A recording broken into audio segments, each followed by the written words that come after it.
Hello friends, कैसे हैं आप सब। मैं हूं रोशी। स्वागत है आपका रोशीज कॉर्नर में। सो फ्रेंड्स, आज का जो वीडियो है वो है दिवाली की सफाई पे बेस्ड कि दिवाली की सफाई कब शुरू करें और कैसे की जाए। देखिए, पहले जब मैंने ये रूल्स और ये ट्रिक्स जो मैंने नहीं जब फॉलो किया हुआ था, तो हम लोग जब दिवाली की सफाई करते थे तब बहुत थक जाते थे।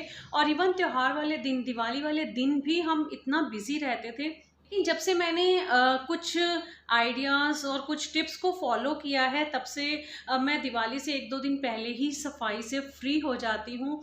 मेरा घर पूरा साफ हो चुका होता है और मैं सिर्फ जो फेस्टिवल जिस दिन होता है, दिवाली या छोटी दिवाली जिस दिन होती है, उस दिन हम सिर्फ किचन में ही बिजी रहते हैं। क्योंकि पंजाबी फैमिली है, खाना वाना तो वैसे भी कोई भी फैमिली हो, कोई भी हो, त्योहारों पे तो देखिए खाना वाना तो चलता ही है, कुछ स्पेशल बनाया जाता है। तो हम लोग फिर किचन में ही बिजी होते हैं और हमारे बाकी सब काम हो चुके होते हैं। तो चलिए, आज मैं भी आपसे शेयर करूंगी वही टिप्स एंड ट्रिक्स जो मैं फॉलो करती हूँ और जिनसे मैं अपना काफ़ी टाइम भी बचा लेती हूँ। और इवन जो त्योहारों की थकावट होती है वो भी आपको नहीं होगी, क्योंकि आप डेली बेसिस पे ही वो करेंगे। तो अगर आपको वीडियो अच्छा लगता है तो प्लीज़ इसे लाइक और शेयर ज़रूर कीजिए और मुझे कमेंट सेक्शन में भी ज़रूर बताइए कि आपको ये वीडियो कैसा लगा है और आपको कौन से टिप्स एंड ट्रिक्स जो हैं वो ज़्यादा अच्छे लगे हैं। इसके अलावा अगर पहली बार मेरे चैनल पर विजिट किया है और वीडियो अच्छा लगता है तो प्लीज़ इसे सब्सक्राइब करना मत भूलिए और साथ ही वो जो बेल आइकन का बटन आएगा उसे भी प्रेस कर दीजिए, ताकि जैसे ही कोई मैं नया वीडियो अपलोड करूंगी तो उसकी नोटिफिकेशन भी आपको मिल जाएगी। इसके अलावा आप मुझे इंस्टाग्राम पे, फेसबुक पे और पिंटरेस्ट पे फॉलो भी कर सकते हैं। इन सभी के लिंक आपको नीचे डिस्क्रिप्शन बॉक्स में मिल जाएंगे। तो चलिए स्टार्ट करते हैं दिवाली की सफाई। देखिए, सबसे पहले मैं आपको बता दूं कि मैं दिवाली की सफाई दशहरे के बाद से ही शुरू कर देती हूं। और उसके बाद देखिए, मैं अपने डेज काउंट कर लेती हूं कि मेरे पास कितने डेज हैं अपने घर की क्लीनिंग के लिए और डीप क्लीनिंग के लिए, या जो भी मुझे डेकोरेशन करनी है, मुझे नई चीज़ें शॉपिंग करनी है, जो भी है वो सब मैं देख लेती हूँ, पहले उसकी प्री प्लानिंग कर लेती हूँ। क्योंकि देखिए, हमारे यहाँ पे पूर्णमासी को व्रत रखा जाता है शरद पूर्णिमा के दिन, जिसको हम लोग विद्धि का व्रत बोलते हैं या छोटा करवा भी आप बोल सकते हैं। चांद बिल्कुल करवा चौथ की तरह ही होता है, बट उसमें हम चांद को देख के पानी पीते हैं, इसमें हम तारे को अर्घ देकर तब पानी पीते हैं। तो उस दिन को निकाल देती हूँ मैं। उसके बाद करवा चौथ आ गया। करवा चौथ के दिन भी काम नहीं हो पाता है इतना, तो आप हल्का फुल्का कबर्ड क्लीन कर लिया, ये कर सकते हैं। इसके अलावा देखिए, एक दो दिन मैं निकाल देती हूँ कि कभी आपके घर कोई गेस्ट आ सकते हैं, या आपको कहीं मार्केट जाना पड़ सकता है, या आपकी तबीयत ठीक नहीं है, या अचानक से कोई काम आ जाता है, कुछ भी हो सकता है। तो ये जो एक दो दिन होते हैं, इन्हें मैं एक्स्ट्रा रख के चलती हूँ। नेक्स्ट जो पॉइंट आता है वो ये है कि सबसे पहले आपको क्या करना है। थोड़ा गला खराब हुआ है, थोड़ा वेदर हमारे यहाँ काफ़ी चेंज हो गया है, बारिश हो रही है तो वेदर चेंज है, थोड़ा सा गले में हो रहा है गड़बड़ सी। तो अगर आवाज़ आपको ऐसी लगती है तो प्लीज़ इसे इग्नोर कीजिएगा।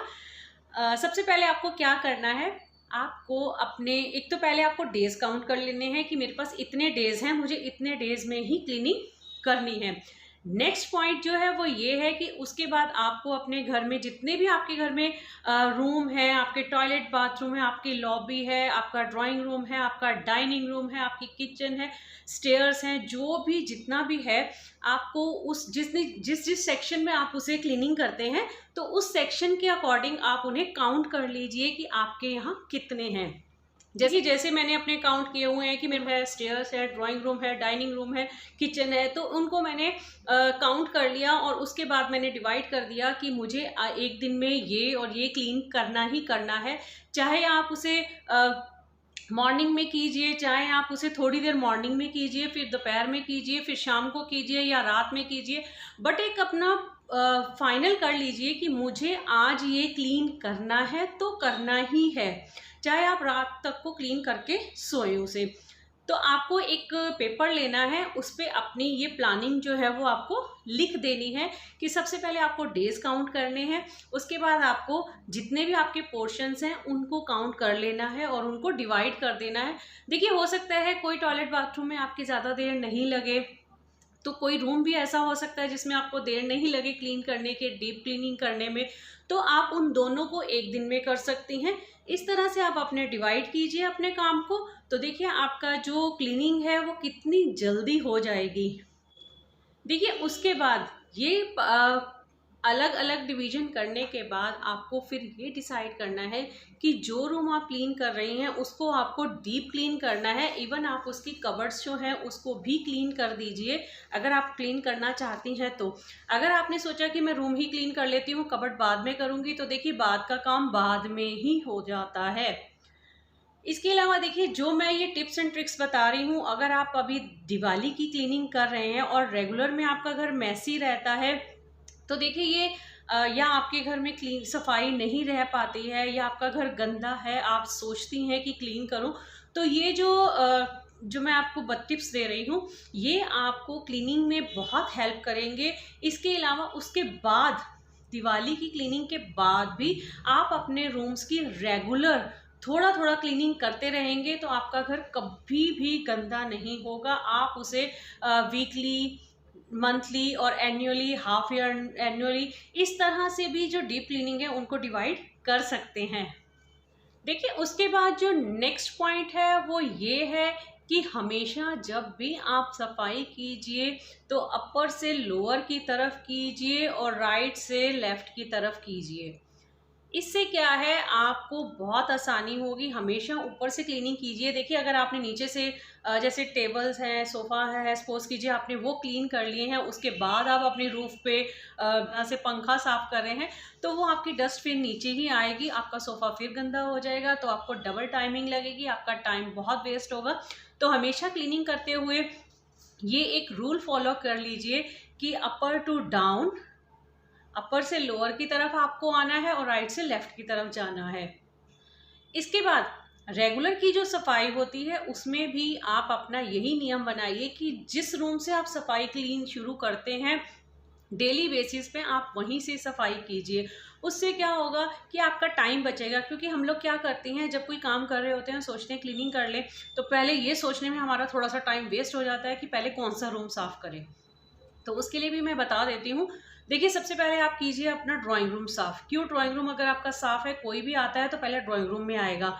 उसके बाद आप अपना वो रूम क्लीन कीजिए जहां आपके रूम में जल्दी से कोई आता जाता नहीं है। कई बार होता है कोई रूम ऐसा होता है कि रात को सोने के लिए ही जाते हैं, तो ऐसे जो रूम्स हैं उनको आप क्लीन कर लीजिए, क्योंकि वहां पे क्लीनिंग में बहुत कम टाइम लगता है और उसके बाद वो आपका कमरा जो है बिल्कुल नीट एंड क्लीन ही रहेगा। लास्ट में आप सबसे लास्ट में अपना वो रूम कीजिए जहाँ पे आपके बच्चे या आपके फैमिली मेम्बर्स बहुत ज़्यादा उस कमरे को यूज़ करते हैं, आप उसे क्लीन कीजिए। तो आप अपना एक दिन पहले ही रूटीन बना लीजिए कि मुझे क्या बनाना है। जिस टाइम आप ब्रेकफास्ट के लिए गई हैं आप उसी टाइम अपनी प्रिपरेशन करके रख दीजिए। प्री प्रेपरेशन आपकी अगर हुई होगी तो आपको फटाफट आप अपना टाइम देख के अपने कुकिंग के लिए जा सकती हैं, जिससे आपका काफ़ी टाइम सेव होगा। और अगर आप कुकिंग करने जा रही हैं उतनी देर में आप माइंड में कर लीजिए सेट कि आके मुझे इस रूम में ये रह गया है, मुझे ये कर लेना है, मुझे ये कर लेना है। लेकिन कोशिश ये कीजिए कि जो आपने प्लानिंग बना रखी है उसके अकॉर्डिंग ही चलिए।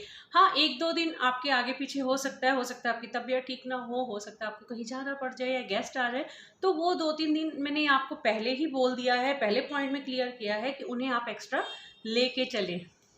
और इसके अलावा मेरा नेक्स्ट पॉइंट ये है कि देखिए क्लीनिंग कभी कभी बहुत बोरिंग हो जाती है, बहुत ऊब जाते हैं कि हाय अभी ये करना है अभी वो, या आप क्लीनिंग कर रहे होते हैं तो टाइम की तरफ बहुत नज़र जाती है कि कितना टाइम हो गया है, हाय इतना टाइम हो गया है। तो उसको अवॉइड करने के लिए एक तरीका है, आपको म्यूज़िक पसंद है, आप अपने फ़ोन में अपने जो भी आपका म्यूज़िक सिस्टम है आप उसमें सॉन्ग्स लगाइए, भजन लगाइए, व्हाटएवर जो भी आपको अच्छा लगता है म्यूज़िक सुनने में, इंस्ट्रूमेंटल है चाहे वो चाहे कोई भी है, आप म्यूज़िक लगाइए और उसको सुनते हुए काम कीजिए। आप सबसे बड़ी बात, अगर आप म्यूज़िक सुनते हुए काम करती हैं कोई भी काम, तो आप एनर्जेटिक बनी रहती हैं। ये साइंटिफिकली प्रूव भी हो चुका है।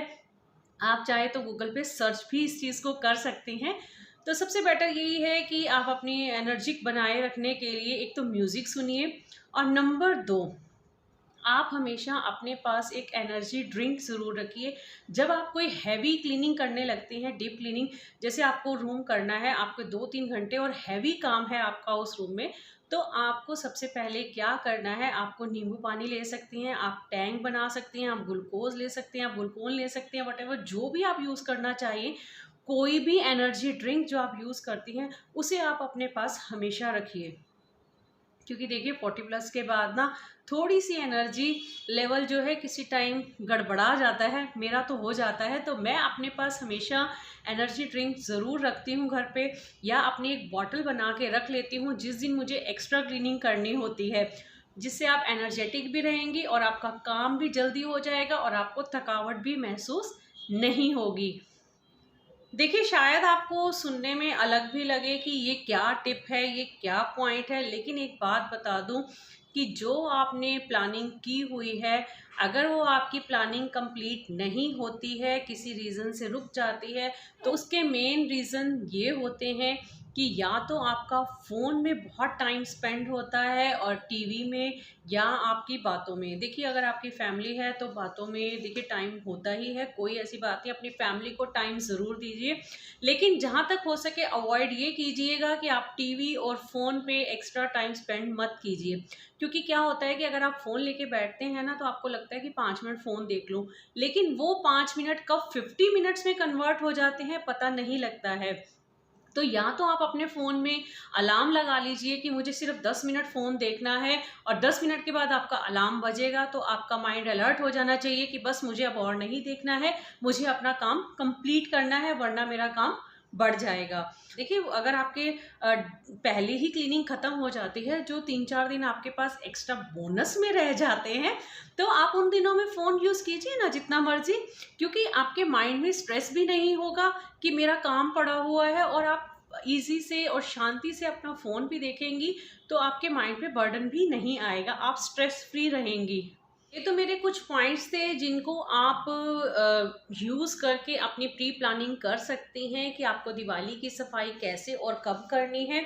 और इसके बाद देखिए, अगर आपकी क्लीनिंग के लिए आपको कुछ क्लीनर्स की ज़रूरत है, या आपको टाइल क्लीनर की ज़रूरत है, आपको शाइनर की ज़रूरत है, तो उसके लिए आप क्या कर सकती हैं। मैंने ऑलरेडी एक वीडियो भी अपलोड किया हुआ है, किचन की ज़िद्दी टाइल्स को कैसे क्लीन करें से, तो उसका लिंक मैं नीचे डिस्क्रिप्शन बॉक्स में दे दूँगी। वहाँ पे मैंने एक क्लीनर भी बनाया हुआ है। मैंने तो अपने घर की क्लीनिंग स्टार्ट कर दी है। मैं मोस्टली जो क्लीनिंग है वो मॉर्निंग में करती हूँ, क्योंकि मॉर्निंग में सारे पर्सन्स जो हैं मेनली सो रहे होते हैं, तो टॉयलेट, बाथरूम वगैरह ईज़ी से क्लीन हो जाते हैं। आप ड्राइंग रूम आसानी से क्लीन कर सकती हैं, डाइनिंग, किचन सब मॉर्निंग में आराम से क्लीन कर सकती हैं। जो बाकी मेरे रूम्स वगैरह हैं, देखिए उसके लिए मैं क्या करती हूँ, वो तो मैं डे टाइम में ही कर सकती हूँ, क्योंकि वो मॉर्निंग में सो रहे होते हैं। तो इसके लिए मैं क्या करती हूँ, इसके लिए भी आपको एक टिप देती हूँ कि अगर आपका रूम भी इस तरह से है कि आपके फैमिली मेम्बर्स सो रहे हैं और आपका रूम खाली नहीं है, तो आप मॉर्निंग में किस तरह से क्लीन करेंगी। तो इसके लिए ये है कि आप अपना मॉर्निंग में अपनी किचन का काम निपटा लीजिए, जो भी आपका किचन का काम है।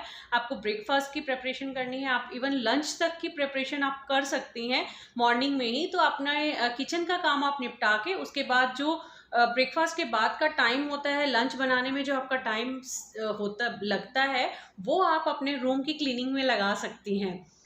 देखिए, मैं तो अपने घर की क्लीनिंग स्टार्ट कर चुकी है कर सॉरी, मैं तो अपने घर की क्लीनिंग स्टार्ट कर चुकी हूँ। मॉर्निंग में मैंने अपना एक बाथरूम क्लीन कर लिया था, उसकी कुछ क्लिपिंग्स भी आपको दिखा देती हूँ कि किस तरह से मैंने टाइल्स को क्लीन किया है। देख सकते हैं कि ये मैंने बाथरूम की टाइल्स को क्लीन कर रही हूँ। इसके लिए मैंने कोई एक्स्ट्रा क्लीनर यूज़ नहीं किया है। मैंने इसमें एक सॉक्स पुरानी ली है, सॉक्स के बीच में मैंने डाला है। कोई भी सोप आप डाल सकते हैं, चाहे आपका कपड़े धोने का है, आपका हैंड क्लीनर है, आपका सोप, आप कोई भी सोप लीजिए। वैसे अगर आपके पास कपड़े धोने का साबुन है तो बहुत अच्छा है। आप रिन टाइड जो भी आप यूज़ करती हैं, आप करती हूँ टाइड या सर्फ एक्सेल, तो हमारे वो जो थोड़े थोड़े से पीसेस बच जाते हैं, तो उन्हें मैं करती हूँ यूज़ इस चीज़ में। तो मैं एक सॉक्स ली, उसमें मैंने ये पीसेस डाले मेरे पास जो पड़े हुए थे, तो उसके साथ मैंने टाइल्स पे इसको रब करना स्टार्ट किया। जो टाइल पे जो मैल की वो थिकनेस सी आ जाती है, आप उसे अगर साफ़ करेंगे तो आपकी इजीली साफ़ हो जाएगी। लेकिन अगर कभी-कभी क्या होता है कि कोई ज़िद्दी दाग धब्बा होता है, क्लीन नहीं होता है, इसके लिए आप वो जो ग्रीन कलर का स्क्रबर आता है ना, आप उसको यूज़ कीजिए। आप उसके साथ स्क्रब करेंगी तो वो ईज़ी से साफ़ हो जाएगा। या इसके अलावा जो स्टील वूल आता है बर्तन धोने के लिए, आप उसे भी यूज़ कर सकती हैं। आप साबुन लगाइए या सर्फ लगाइए, उसके बाद आप स्टील वूल से रगड़िए, या कपड़े धोने का ब्रश, जो टाइल्स के बीच में गैप आता है ना, वहाँ पे आप एक ब्रश से भी कर सकती हैं क्लीनिंग। तो इसके अलावा आपको क्लीनर की ज़रूरत नहीं है, आप सिर्फ इन्हीं स्क्रबर से ही क्लीन कर सकते हैं अपनी टाइल्स को। सर्फ से आप अपने कपड़े धोने का जो डिटर्जेंट है, आप उसको गर्म पानी में डाल के भी यूज़ कर सकते हैं। अगर ज़्यादा स्टेन्स हैं तो उसको थोड़ी देर के लिए छोड़ दीजिए। हाँ, इसके अलावा देखिए एक और बात मैं आपको टाइल्स बहुत ज़्यादा गंदी हैं, फ्लोर टाइल्स जो हैं या उसके कॉर्नर्स जो हैं वो बहुत गंदे हैं, तो उसके लिए आप क्या यूज़ कर सकती हैं, आपको लेना है मीठा सोडा, और साथ में आपको लेनी है जो हाइड्रोजन पेरोक्साइड जो होती है, आपको केमिस्ट की शॉप से आराम से इजीली से मिल जाएगी। मे बी 30 और 50 रुपीज़ के बीच में आती है, इससे ज़्यादा नहीं है, वो ज़्यादा कॉस्टली भी नहीं है। तो हाइड्रोजन की जो बॉटल आती है, आपको वो आपने वो ले लेना है, और मीठा सोडा आपको लेना है, और उसके बीच में आपको थोड़ा सा हाइड्रोजन डालना है, और आपको एक लिक्विडिटी टाइप में बनाना है। ज़्यादा लिक्विड नहीं करना है, हल्की सी जैसे शैम्पू की थिकनेस होती है उस तरह से आपको उसे रखना है। उतना थिक आप पेस्ट बना लीजिए इसका, और वो आपके जहाँ पे आपकी डस्ट, आपकी मिट्टी है, ज़िद्दी मैल है आपके टाइल्स पे या कॉर्नर्स पे, वहाँ लगा दीजिए आप, और उसको 10 या 15 मिनट के लिए छोड़ दीजिए, और उसके बाद आप उसे क्लीन कर लीजिए। देखिए आपकी टाइल्स जो है बिल्कुल साफ़ हो जाएंगी। होप आपको वीडियो पसंद आया होगा। मिलेंगे इसी तरह के और इंटरेस्टिंग वीडियो में, तब तक के लिए bye, thank you for watching.